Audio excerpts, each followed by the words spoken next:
오늘 우리에게 주시는 하나님의 말씀은 신약성경 마가복음 3장 16절로 19절, 누가복음 1장 39절로 45절 말씀입니다. 하나님의 말씀을 봉독하겠습니다. 이 12를 세우셨으니 시몬에게는 베드로라는 이름을 더하셨고 또 세베대의 아들 야고보와 야고보의 형제 요한이니 이 둘에게는 보아너게 곧 우레의 아들이라는 이름을 더하셨으며 또 안드레와 빌립과 바돌로메와 마테오와 도마와 알페오의 아들 야고보와 및 다데오와 가나안인 시몬이며 또 가로지다니 이는 예수를 파는 자더라. 이때 마리아가 일어나 빨리 산골로 가서 유대 한 동네에 이르러 사가랴의 집에 들어가 엘리사벳에게 문안하니 엘리사벳이 마리아가 문안함을 들으매 아이가 복중에서 뛰노는지라. 엘리사벳이 성령의 충만함을 받아 큰 소리로 불러 이르되 여자 중에 내가 복이 있으며 내 태중의 아이도 복이 있도다. 내 주의 어머니가 내게 나오니 이 어찌된 일인가. 보라, 내 문안하는 소리가 내 귀에 들릴 때에 아이가 내 복중에서 기쁨으로 뛰노라도다. 주께서 하신 말씀이 반드시 이루어지리라 하고 믿는 그 여자에게 복이 있도다. 아멘. 오늘은 대림절 첫 번째 주일입니다. 대림절 기간 동안 우리는 매주 하나의 초에 불을 켤 거고 성탄절이 되면 5개의 초에 불을 밝히게 될 겁니다. 이 초는 주님의 오시는 길을 밝힌다는 의미와 함께 각각의 초는 그 의미를 가지고 있습니다. 오늘 대림절 첫 번째 주일을 위해서 우리가 이 보라색 초에 불을 켰는데 이 보라색 초의 의미는 기다림과 소망을 의미합니다. 매주 5개의 초가 색깔별로 다른 의미를 가지고 있어요. 그래서 대림절 첫 번째 주일은 기다림, 예수의 초림과 재림, 이미 초림은 있었고 예수님의 다시 오심을 기다리고 소망하는 의미를 담고 있습니다. 이 한 주간 여러분 살아가시면서 주님께서 내 삶에 임재하여 주시기를 간절히 소망할 수 있기를 바랍니다. 사도행전과 누가복음을 기록한 누가는요, 자기가 쓴 이 복음서와 사도행전을 통해서 예수님의 생애를 말하고 싶어 했어요. 그리고 예수님의 제자들이 사역을 하는 가운데 역사하셨던 성령님의 함께 하심을 우리들에게 말해 주고자 싶습니다. 그리고 다른 복음서들과 같이 누가복음은 아주 일상적인 방식으로 글을 시작합니다. 누가복음을 시작하면서 뭐라고 말하냐면 순서대로 기록하려고 한다. 내가 경험한 일을 순서대로 기록하려고 한다라고 말합니다. 그런데 이 누가가 기록하려고 하는 일이 언제 일어난 일이냐? 유대왕 헤롯 때에 일어난 일이다라고 말합니다. 그래서 우리가 혹시 착각할 수 있어요. 기독교 역사, 누가복음에 기록된 기독교 역사와 세계사가 동일한 순서로 가나 보다. 그런데 누가가 말하는 이 순서가 성령의 사역에 의한 건지 그저 역사에 의한 건지 아무도 알지 못합니다. 누가가 당연히 이렇게 얘기를 하기 때문에 우리는 이 누가복음을 읽으면서 이 다음에 당연히 예수 그리스도의 탄생에 관한 이야기, 예수 그리스도에 관한 이야기가 나올 것이라고 생각할 수 있습니다. 그런데 누가는 전혀 엉뚱하게 세례 요한에 관한 이야기를 시작합니다. 그 아버지 사가랴가 성전에 들어가서 제사장 업무를 감당해야 했습니다. 그곳에 들어가서 사가랴가 천사를 만났는데 천사가 사가랴에게 말합니다. 네 아내 엘리사벳이 잉태하여 아기를 낳을 것인데 그 아이는 메시아가 오시는 그 길을 준비하는 자다. 너는 그 아이 이름을 요한이라고 지어라. 그리고 얘기가 뜬금없이 6개월을 툭 건너뛰어서 갈릴리로 갑니다. 사가랴를 만났던 가브리엘이 6개월 후에 갈릴리로 가서 마리아를 만납니다. 요셉의 약혼이었던 마리아를 만나서 가브리엘이 말합니다. 네가 임신하여 아이를 낳을 것인데 그 아이가 지극히 높으신 분의 아들이라 불릴 것이며 그의 조상 다윗의 왕위를 이어갈 것이다. 그리고 마리아에게 내가 임신했다는 것 때문에 놀란 마리아에게 어떤 얘기를 해주냐면 네 친족 엘리사벳도 늙어서 아이를 가질 수 없었는데 임신하였다 라고 하는 이야기를 전해줍니다. 이 두 이야기의 공통점이 뭡니까? 도무지 가능하지 않은 임신을 했다는 겁니다. 또 두 번째는요. 이 임신에 당사자들의 의견이 전혀 개입되어 있지 않았어요. 이 두 사람의 임신은요. 하나님의 일방적인 계획과 하나님의 일방적인 통보로 시작됩니다. 우리의 구원받음도 이와 같습니다. 우리는 간혹 내 믿음의 결과가, 내 구원받음의 결과가 원인이 내 노력과 내 의지라고 생각합니다. 그런데 하나님을 향한 우리의 믿음은 우리의 의지가 아니라 하나님의 은혜로 시작됩니다. 하나님이 계획하신 그 은혜의 열매로 우리가 믿음이라고 하는 결과물을 얻게 됐다고 하는 겁니다. 요한은 불가능한 임신으로 잉태된 사람입니다. 근데 그 사람의 사명이 뭡니까? 요한의 사명은 메시아의 길을 예비하는 겁니다. 그렇다면 우리의 의지와 상관없이 하나님의 은혜로 구원을 입은 우리들의 삶의 목적은 무엇입니까? 요한의 삶의 목적이 메시아의 길을 준비하는 것이었다면 오늘 이 자리에서 살아가는 우리들이 구원받은 그 이유는 이 땅에 하나님의 나라를 드러내는 것입니다. 우리를 통해서, 우리 삶을 통해서 하나님의 나라가 확장되도록 하는 것입니다. 여러분 혹시 한국 최초의 선교사가 누군지 아십니까?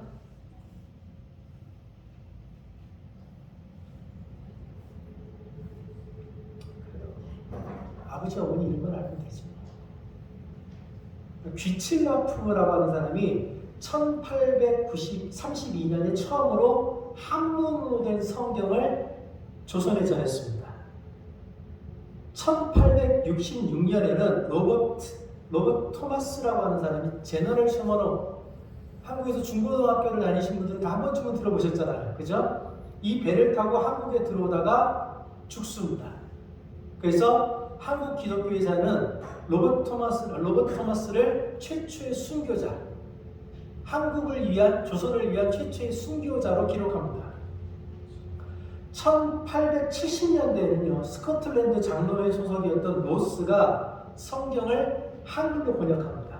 그리고 1879년에 한국 최초로 백홍준과 이웅찬이 세례를 받습니다.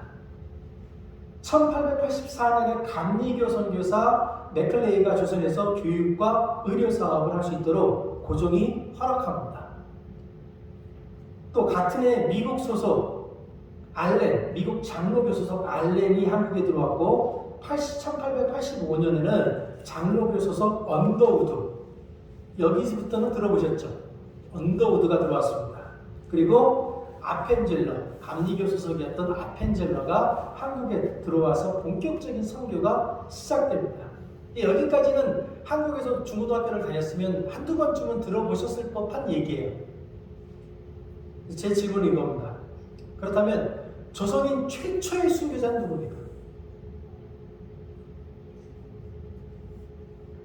한국 사람 최초의 선교자는 1971년 여러분 신주단자라고 아십니까? 조상의 위패를 보시는 게 있어요. 그 신주라는 게 있는데 이 신주를 불사르고 제사를 폐지해버린 사람이 나타났어요. 1791년. 여러분 이 앞뒤를 잘 보셔야 돼요. 한국 처음 선교사가 1832년에 한국에 들어왔어요. 그러니까 한국에 공식적으로 선교사를 통해서 복음이 처음 전해진 것이 1832년이에요.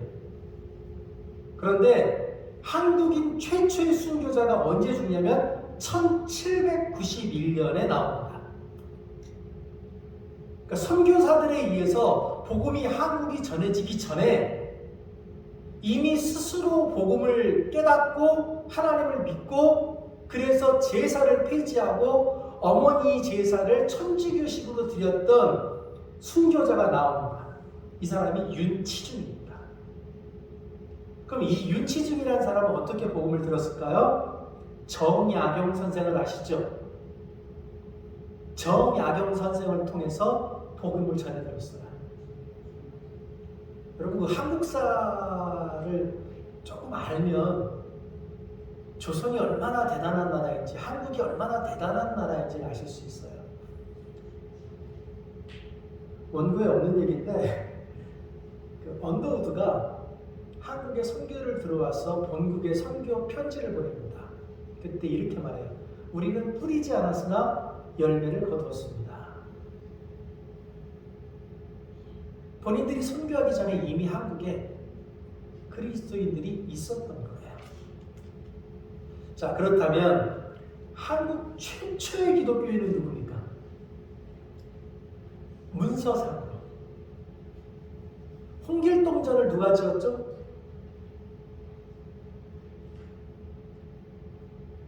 이 국사시간, 역사시간이 아니어서 홍길동전을 허균이 지었습니다.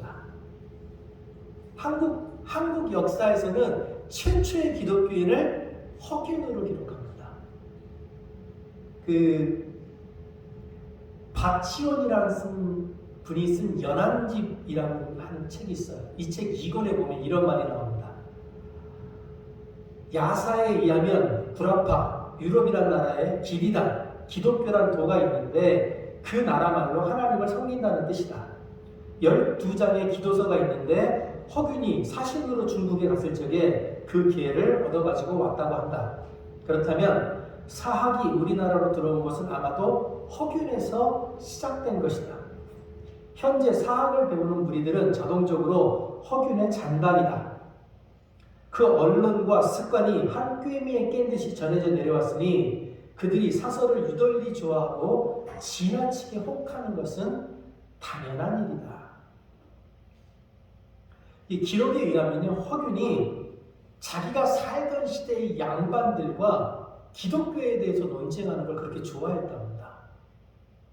그러니까 누가 기독교를 전해서 기독교가 한국에 전해진 게 아니고 사신으로 중국에 갔던 조선인들이 원체 책들을 좋아하니까 그동안 못 봤던 책을 발견한 거예요. 기도서를. 그 기도서를 가지고 와서 스스로 공부하면서 기독교인이 된 겁니다. 우리가 하나님에 대한 설교를 듣지 않아도 말씀만 꾸준히 읽고 연구하면 기독교인이 되게 돼 있다는 거예요. 조선 사람들은요, 성경도 없고 교회도 없고 선교도도 없던 시절에 중국어로 된 성경과 기도면을 발견하고 스스로 공부해서 그러다가 스스로 그리스도인이 되었습니다. 그리고 스스로 공부해서 깨달은 바를 주변 사람들에게 전했습니다. 그런데 그들이 그 깨달은 바를 전하기 위해서는 자기들의 목숨을 담보로 해야 됐습니다. 그리고 그들의 그 죽음은 오늘 우리와 연결되어 있습니다. 오늘 성경이 이렇게 말합니다. 그 후에 내가 내 영을 만민에게 부어주리니 너희 자녀들이 장래일을 말할 것이며 너희 늙은이를 꿈을 꾸며 너희 젊은이는 이상을 볼 것이며 그때 내가 또 내 영을 남종과 여종에게 부어줄 것이며 내가 이적을 하늘과 땅에 베풀리니 곧 피와 불과 연기 기둥이라. 여호와의 크고 두려운 날이 이르기 전에 해가 어두워지고 달이 핏빛같이 변하느니와 누구든지 여호와의 이름을 부르는 자는 구원을 얻으리니 이는 나 여호와의 말대로 시온산과 예루살렘에서 피할 자가 있을 것이며 남은 자 중에 나 여호와의 부름을 받을 자가 있을 것입니다. 하나님의 영이 만민에게 부어지면 모든 세계가 살아계신 하나님 안에서 하나가 된다고 말합니다. 하나님의 살아계심은 과거에 그리고 또 지금 이 순간에 한정되지 않고 계속해서 역사한다는 겁니다. 오늘 본문이 바로 그것을 우리에게 보여줍니다. 요한의 어머니가 된 엘리사벳은 나이가 들어서 아이를 가질 수가 없었어요. 반면에 예수님의 어머니가 된 마리아는 이제 15에서 17 정도 된 나이였습니다. 그리고 아직 남자를 알지 못했기 때문에 임신을 해서는 안 되는 나이였어요. 나이로 인해서 임신을 포기한 여자와 절대로 임신해서는 안 되는 여자가 아이를 갖습니다. 이 둘은 여자라는 것 외에는 어떤 공통점도 없습니다. 그런데 어떤 공통점도 가지고 있지 않은 이 둘이 하나님의 역사 안에서, 성령 안에서 같은 경험을 공유합니다. 임신할 수 없는 사람과 임신해서는 안 되는 사람이 임신을 했습니다. 엘리사벳과 마리아는 이 임신으로 인해서 놀랍고 두려워했습니다. 마땅히 축복받아야 될 그 임신이 불안과 공포를 두 사람의 삶에 들여왔습니다. 천사의 말이 사실로 그들의 삶에 이루어졌지만 그것이 그들의 삶을 기쁘게 하지는 못했습니다. 그래서 그렇게 놀라고 있는 마리아에게 천사가 말합니다. 보라, 내 친족 엘리사벳도 늙어서 아들을 배웠느니라. 본래 임신하지 못한다고 알려진 이가 이미 6달이 되었나니.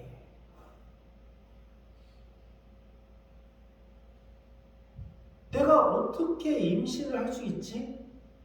하나님의 천사가 말하니까 그렇게 돼야겠지라고 받아들였지만 그렇다고 그것이 당연한 건 아닌 거예요. 그래서 놀란 거예요. 공포에 떨고 돌 맞아 죽을 일이거든요. 공포에 떨고 있는 그 마리아에게 네 친족 엘리사벳도 임신하였고 이미 6개월이 됐다. 그러니까 그 소식을 들은 마리아가 급하게 엘리사벳을 찾아갑니다. 그리고 그 시골에 가서 임신으로 인해서 불안해하던 엘리사벳을 만납니다. 그런데 이 둘이 만났을 때 놀라운 일이 벌어집니다. 엘리사벳이 마리아가 무난함을 들으며 아이가 복중에서 뛰노는지라 엘리사벳이 성령의 충만함을 받아 큰 소리로 불러 이르되 여자 중에 내가 복이 있으면 내 태중의 아이도 복이 있도다.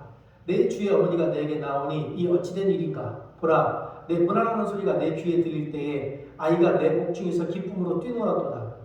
주께서 하신 말씀이 반드시 이루어지리라 하고 믿은 그 여자에게 복이 있도다.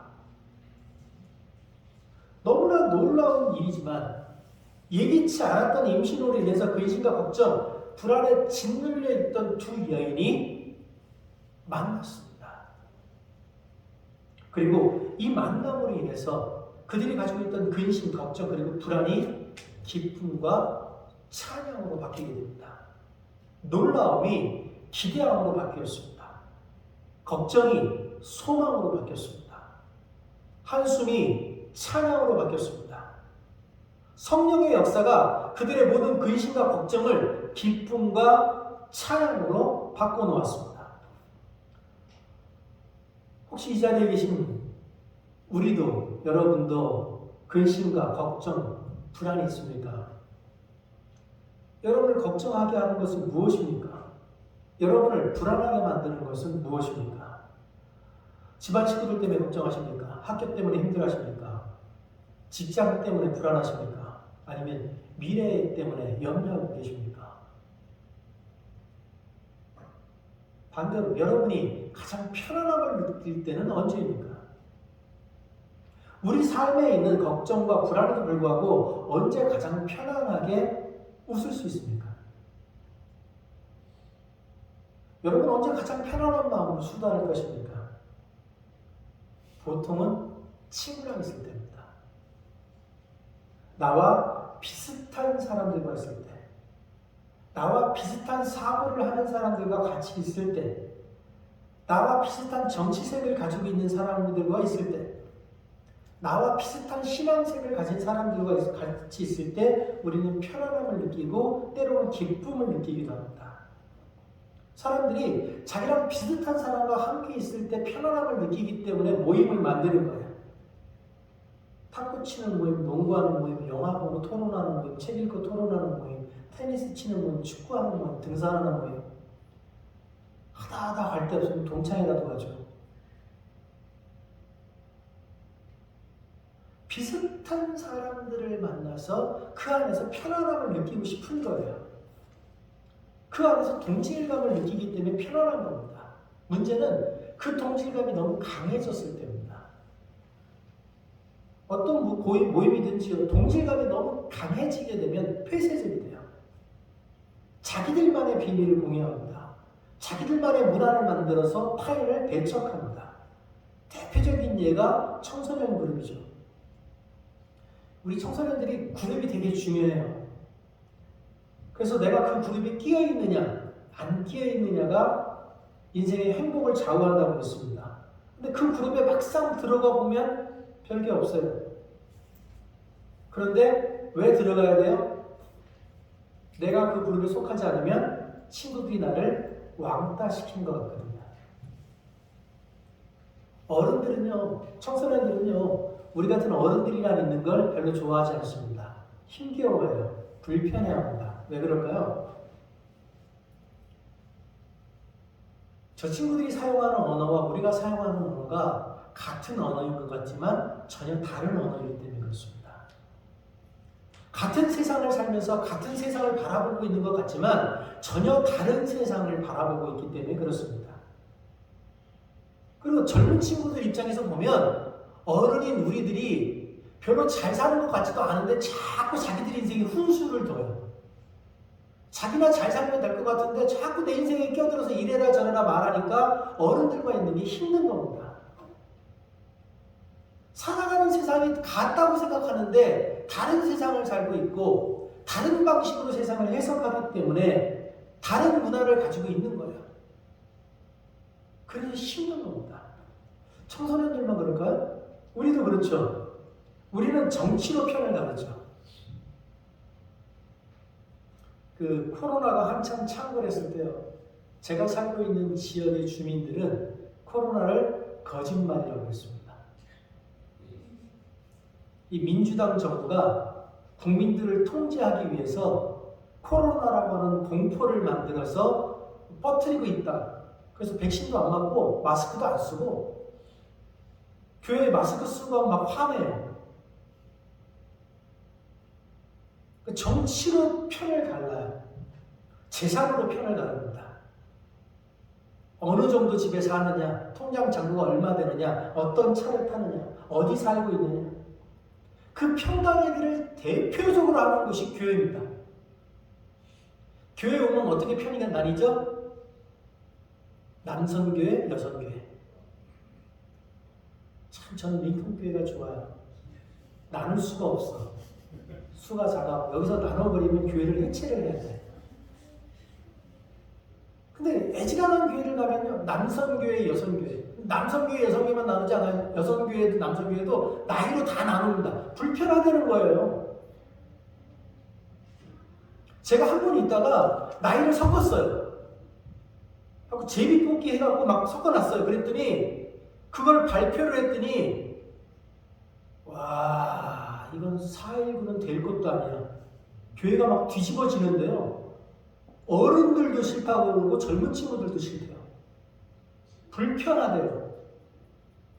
그리고 지금까지 제 마음에 남는 말이죠. 내가 왜 교회까지 와서 시어머니랑 같이 데 있어야 되냐고. 신앙을 하겠다고 교회를 나왔는데도 편을 갈라요. 내가 편한 사람과 나와 친한 사람과 함께 하고 싶다는 거예요. 그런데 오늘 본문은 어떻습니까? 오늘 본문은 전혀 다른 공동체를 우리에게 보여줍니다. 할머니와 어린 소녀가 만났습니다. 별 교류가 없던 먼 친척이 만났습니다.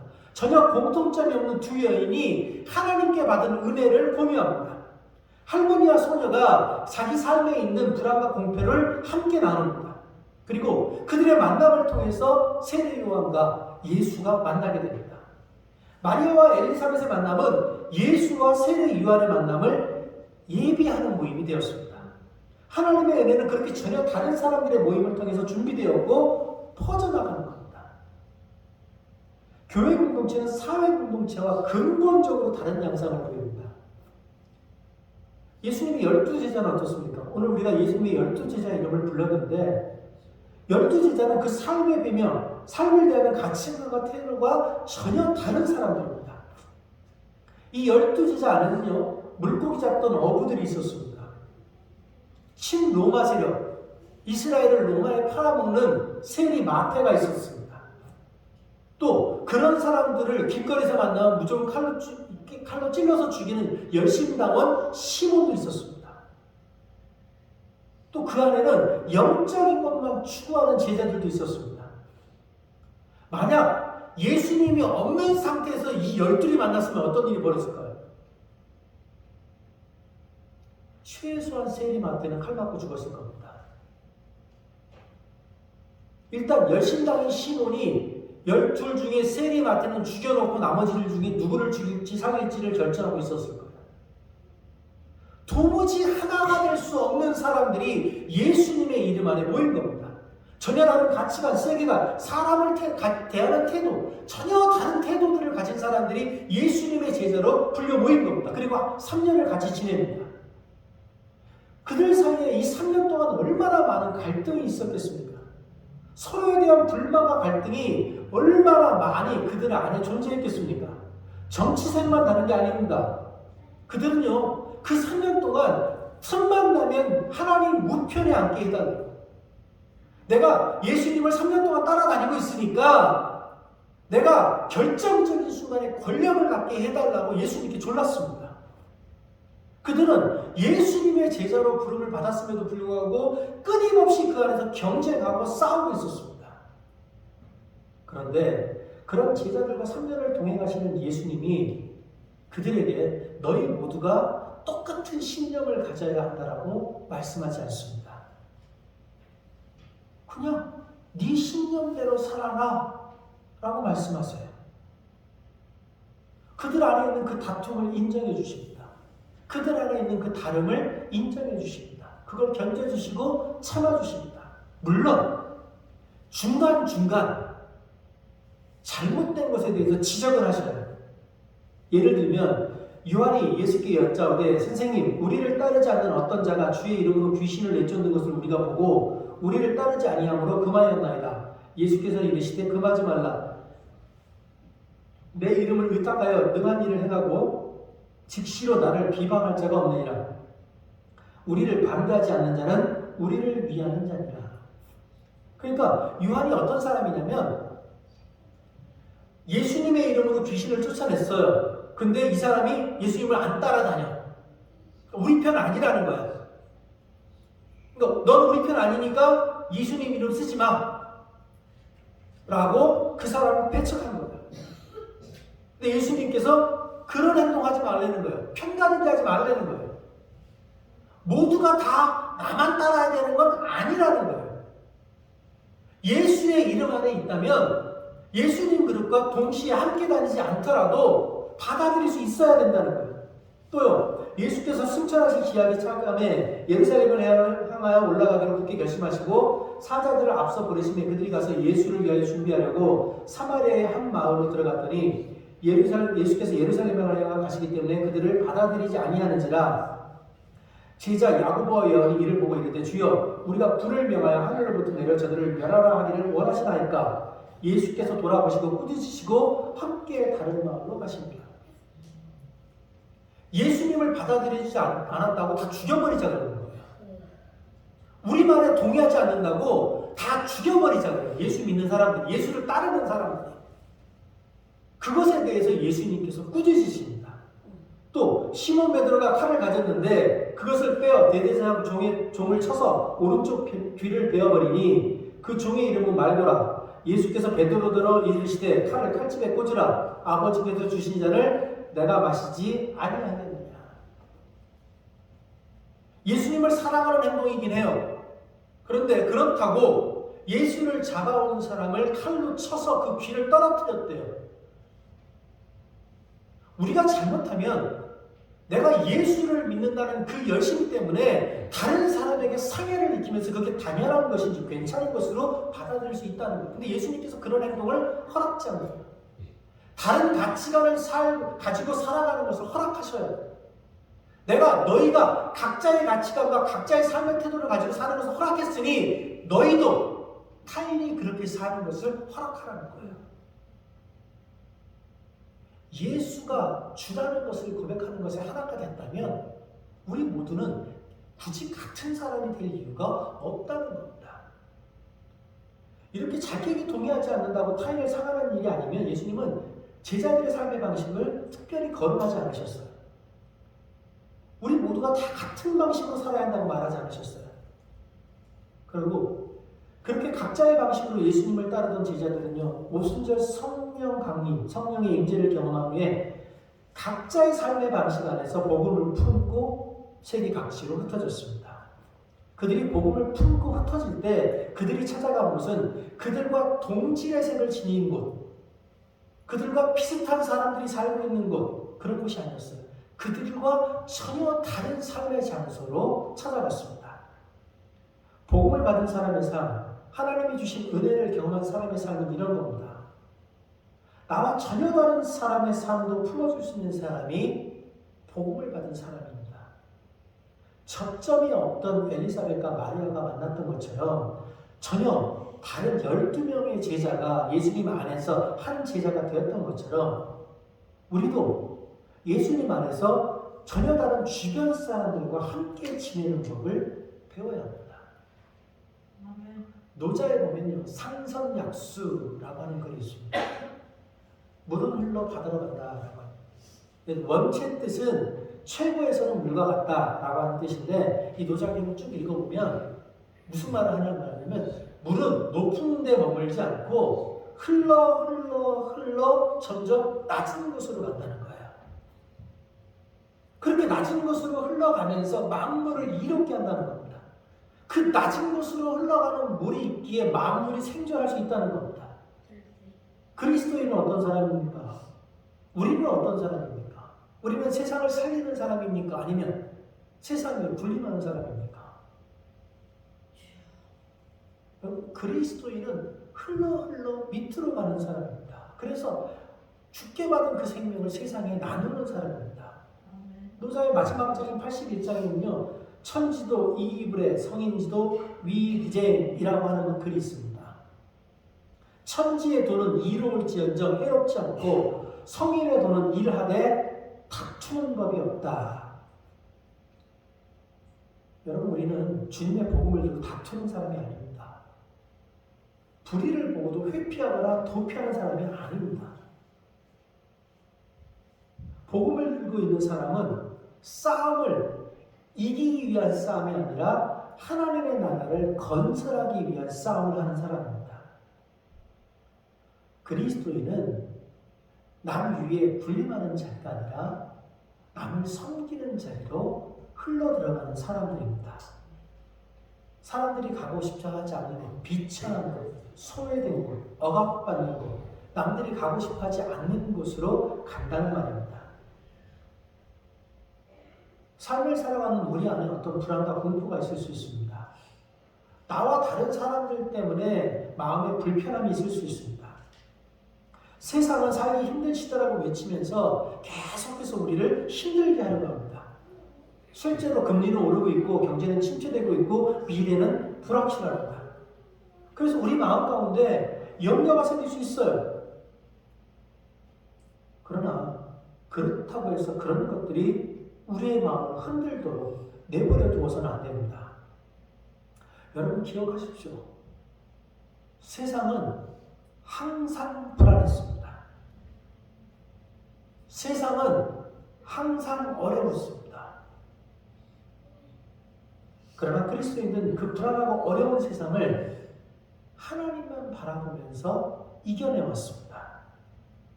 그리스도인은 주님의 복음을 의지하여서 그 불안하고 어려운 세상을 이겨내면서 살아왔습니다. 아무리 힘들고 어려워도 그리스도인은 다시 오실 그리스도에 대한 소망과 기대를 가지고 있기 때문에 오늘을 살아내는 사람들입니다. 오늘 이 대림절에 우리 모두가 그리스도의 소망과 기대를 세상에 전할 수 있기를 바랍니다. 우리와 전혀 다른 사람들에게 주 예수 그리스도의 재림을 알릴 수 있기를 바랍니다. 우리와 외부인의 만남을 통해서 다시 한번 하나님의 역사가 일어날 수 있기를 바랍니다.